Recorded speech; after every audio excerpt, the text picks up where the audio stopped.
हमारे YouTube channel success point में जो हमने इंडियन पॉलिटी की एमसीक्यू सीरीज़ स्टार्ट की थी, उसमें हमने फंडामेंटल राइट कवर करवाए थे अभी।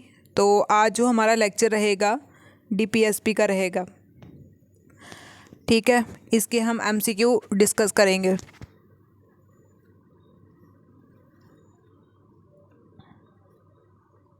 ये जो टॉपिक हैं अपकमिंग जेके एसएसवी के एग्ज़ाम हो या कोई भी एग्ज़ाम हो, और स्पेशली ये जो बीएलडब्ल्यू का सिलेबस है, आपने उसमें देखा ही होगा कि इंडियन पॉलिटी के कौन कौन से टॉपिक मेंशन किए हुए हैं। तो हमारा फर्स्ट क्वेश्चन है, ये सीडीएस का प्रीवियस ईयर का क्वेश्चन है कि the purpose of DPSP is to, ठीक है, जो directive principle of state policy. DPSP की फुल फॉर्म क्या है? Directive principle of state policy. यहाँ पे हमें नाम से भी पता चल रहा है कि ये कुछ ऐसे प्रिंसिपल हैं जो स्टेट की पॉलिसी को डायरेक्शन दे रहे हैं, ठीक है। तो देखो, कोई भी चीज़ होती है वो नाम से भी पता चल जाती है। तो पहले हमें ये पता होना चाहिए, ये पार्ट 4 में आता है, ठीक है, कॉन्स्टिट्यूशन के पार्ट 4 में आता है। इसमें जो वर्ड भी 4 ही हैं, तो ऐसे भी हम ट्रिक में लर्न कर सकते हैं कि ये पार्ट 4 में आता है, और फंडामेंटल राइट पार्ट 3 में आता है। तो इसका जो ऑप्शन 1 है कि lay down positive instruction which would guide state policy at all level, ठीक है। तो ये ऑप्शन हमारा करेक्ट है। अब यहाँ देखना है कि ऑल लेवल में क्या आएगा, आपका डिस्ट्रिक्ट भी आता है, ठीक, विलेज भी आता है। स्टेट की पॉलिसी जहाँ जहाँ इम्प्लीमेंट होती है, ऑल लेवल में ये उनको डायरेक्शन दे सकता है, पॉजिटिव इंस्ट्रक्शन दे सकता है, ठीक है, और नहीं ज़्यादा कुछ भी है इसमें। तो ऑप्शन ए हमारा करेक्ट है।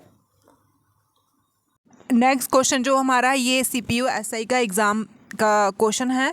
तो यहाँ बोला है, in which case did the Supreme Court restore the primacy of fundamental right over the DPSP. यहाँ पे केस की बात कर रहे हैं, और कौन से केस कि सुप्रीम कोर्ट ने जब डायरेक्शन दी थी कि हमने रीस्टोर करनी है किसकी प्राइमेसी, फंडामेंटल राइट की, ठीक है, रीस्टोर करनी है किसकी प्राइमेसी, फंडामेंटल राइट की, किसके ऊपर, डीपीएसपी के ऊपर, ठीक है, directive principle of state policy के ऊपर। तो ये कौन सा केस था, कौन से केस ने इसको, मतलब कौन से केस ने ऐसा बोला था, ये पूछा। तो हमारा जो ऑप्शन ए है, गोलकनाथ केस, उसने ये बोला था कि रिस्टोर करनी है primacy fundamental right over DPSP, ठीक है। अब जो केशवानंद भारती केस है, ये आप कमेंट में बताना, ये बहुत इंपॉर्टेंट, और जो प्रीवियस लेक्चर हमने पढ़ाए हैं उसमें बताया भी बहुत बार, ठीक है। तो ये कौन सा है, गोलकनाथ केस, ऑप्शन ए हमारा करेक्ट है। अब क्वेश्चन है कि कौन सा राइट है कॉन्स्टिट्यूशन का जो अवेलेबल है नॉन सिटीज़न के लिए, ठीक है, नॉन सिटीज़न के लिए भी, इंडियन सिटीज़न के लिए तो सभी हैं, लेकिन साथ साथ में कुछ ऐसे फंडामेंटल राइट्स हैं, कुछ ऐसे राइट हैं जो नॉन सिटीज़न के लिए भी हैं। तो यहाँ पे आप देख सकते हो, फर्स्ट है कॉन्स्टिट्यूशन रेमेडी, जो आर्टिकल 32 में आता है।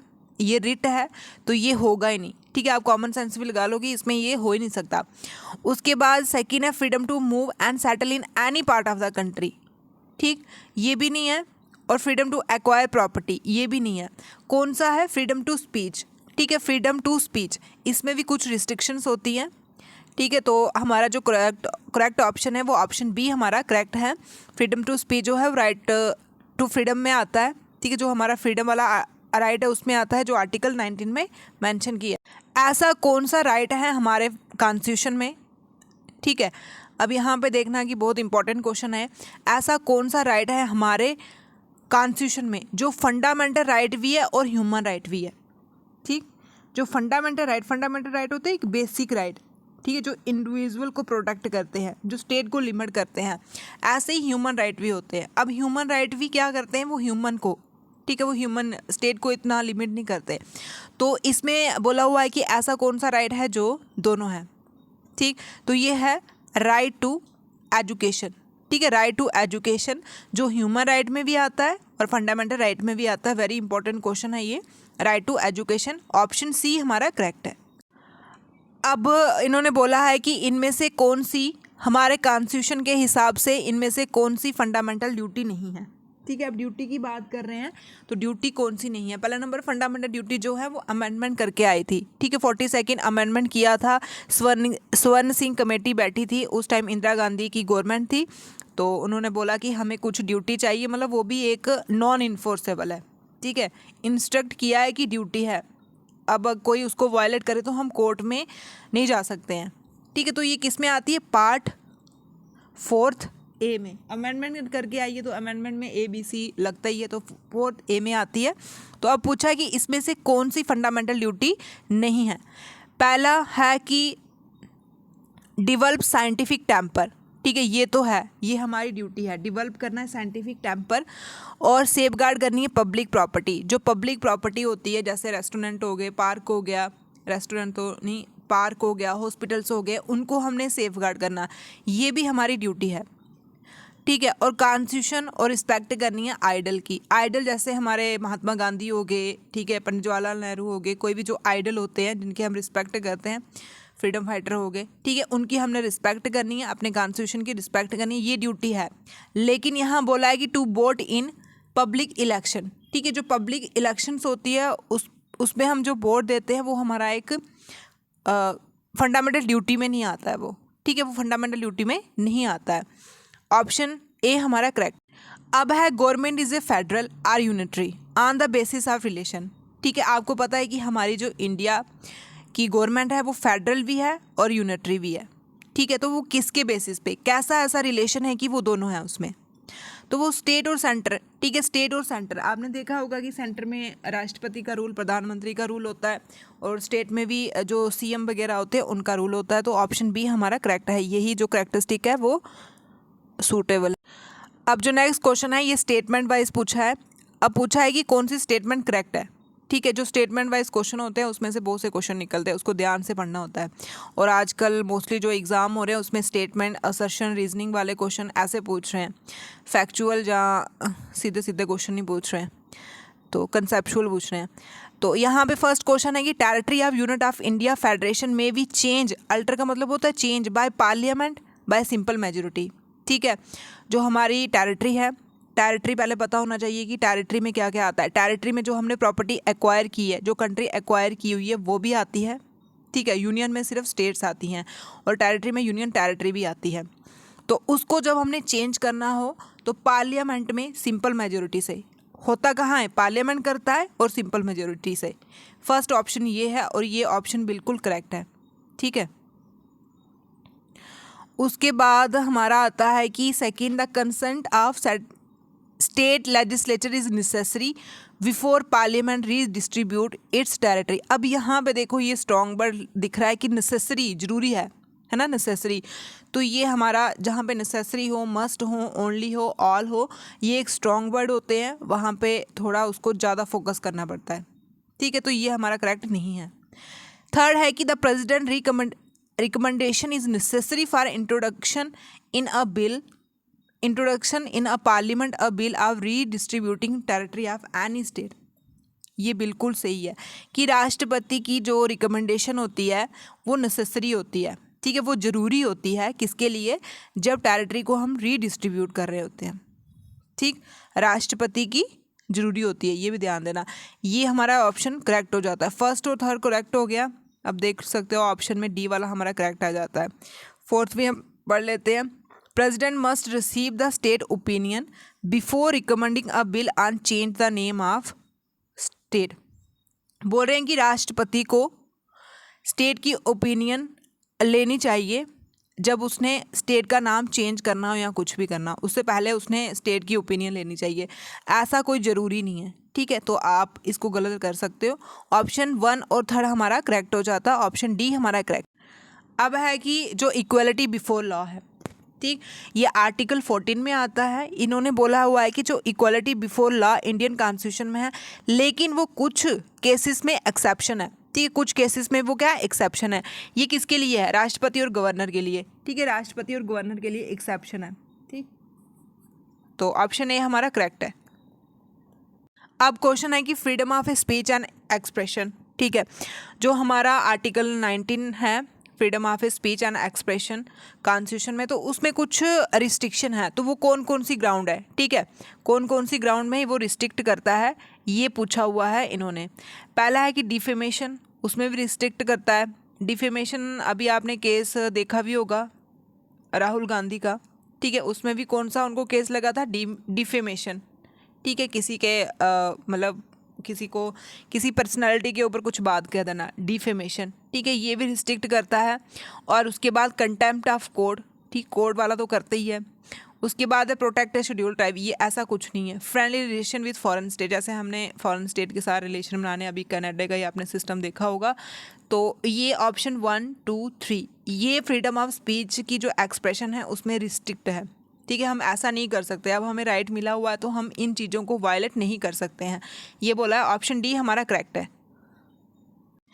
अब क्वेश्चन है कि which of the following factor do not explain by the right include part third of the constitution are called fundamental, मतलब कि जो पार्ट थर्ड में फंडामेंटल राइट आते हैं इसमें से कॉन्स्टिट्यूशन ने कौन सा एक्सप्लेन नहीं किया।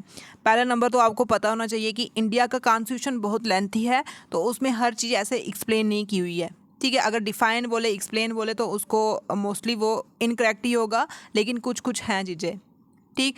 तो यहाँ पे हम देख लेते हैं कि कौन कौन सा एक्सप्लेन नहीं किया हुआ है। Equally available to citizen and alien, ठीक है, ये वाला भी एक्सप्लेन नहीं किया हुआ है।